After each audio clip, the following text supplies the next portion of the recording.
Hey guys, what's up? It's Bailey. Welcome back to my channel. This video is going to be all about adding effects and processing in your mix and completing your song. So in the last video, we left off with all of our tracks being edited and we staged the volume and panned things how we wanted and made it completely ready for adding effects and processing. So the first thing I'm going to talk about is EQ. So basically every sound we hear sits at a certain frequency on a spectrum. So any sort of high-pitched sounds like hissing or like S's or airy sound, those sit at the top end. And any low-pitched sounds like a low thumping or bass, those sit at the bottom end. So every instrument has a sort of fundamental frequency, like the main frequency that it sits at, but it also has a bunch of other frequencies that are higher and lower, and those are the overtones and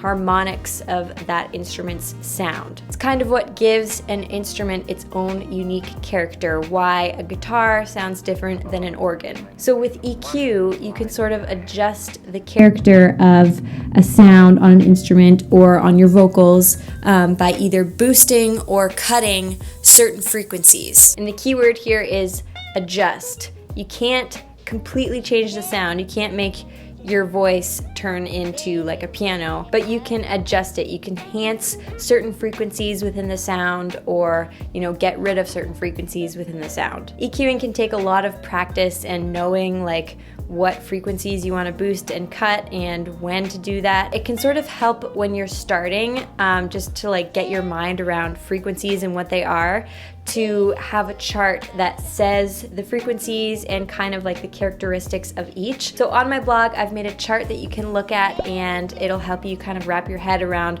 what frequencies sound like what, and hopefully that'll help you when you're EQing things in your song. Now, you don't want to rely on a chart when you're mixing because you don't want to use your eyes, you just want to use your ears and you want to do things based on what sounds good, but it can help just to understand sort of what you're hearing to see it on a chart. There are a lot of different EQ plugins, and that's also going to change based on what software you're using. So this is going to be something that you're just going to have to learn on your own, and that's the best way to do it anyways, just by trial and error and, learning by just doing. Can't tell you exactly like how to EQ, but I can give you some tips. So some tips that I do have are be very subtle when you're EQing. When you're boosting things and when you're cutting things, you want to be very subtle with it. I would say in this case, making like 100 small changes, not 100, but many small changes is better than making few really drastic changes, because you don't want to completely force change on a sound. You just kind of want to very subtly enhance things.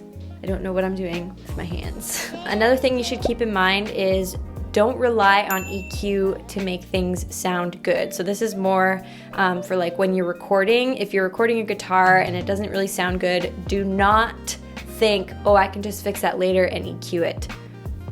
In order to get the best sounding song and the best sounding elements of a song, you have to make things sound as good as they possibly can at the source, which is when you're recording it. And then when you're adjusting things after, it's just gonna sound that much more amazing instead of like spraying Febreze on a pile of poo. Another tip I have is to keep in mind that when you're boosting frequencies, that's going to also boost the volume a little. So that eats up headroom, which I talked about before. You want to make sure you have plenty of headroom and that you're not clipping things.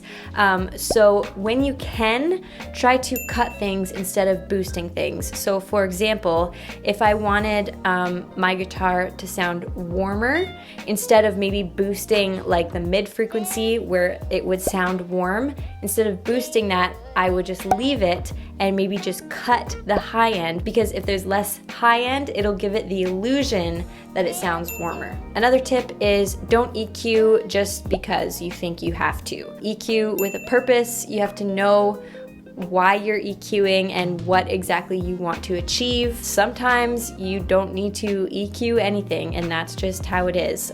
So make sure you're going in with your ears and just really picturing how you want it to sound. Another tip I have is to not solo your track when you're EQing it. And this is because you need to hear how that track sounds in relation to the entire song. So think about it like salt. When you taste salt, it tastes very, very salty when you just have it by itself. But when you put it in something, sometimes you don't even taste the salt. It tastes completely different because there are other things that are changing kind of what the salt tastes like. So there are EQ filters that allow you to remove all frequencies below a certain frequency or all frequencies above a certain frequency. So this can be really useful, especially when you're recording at home. So one problem that I often run into is when I'm recording at home, oftentimes the heat in the house or the air conditioning will come on, and that creates a lot of like really low room tone. So by cutting all frequencies below a certain point, I can almost get rid of all of that really low, airy, fan blowing sound that you hear kind of in the very back of your recording. And same goes for high end. You can remove like any hissing or anything that you don't want. You can just sweep it all out up to a certain frequency. It also makes room for other tracks. So 95% of the time on my vocal track, I'll go as far as I can, taking out all the low frequencies before I can start to hear it, because just to get rid of room noise and like any thumps, maybe I like accidentally hit the microphone stand or anything, because when I take out all those frequencies, let's say I have a bass part, that allows the low frequencies to be exclusive for what's supposed to be there, and that just enhances the sound of your song. So those are pretty much all the tips I have for EQ. Just remember that EQ is for enhancing good sounds, getting rid of nasty ones, giving things a little bit of a different character, and creating space in a mix.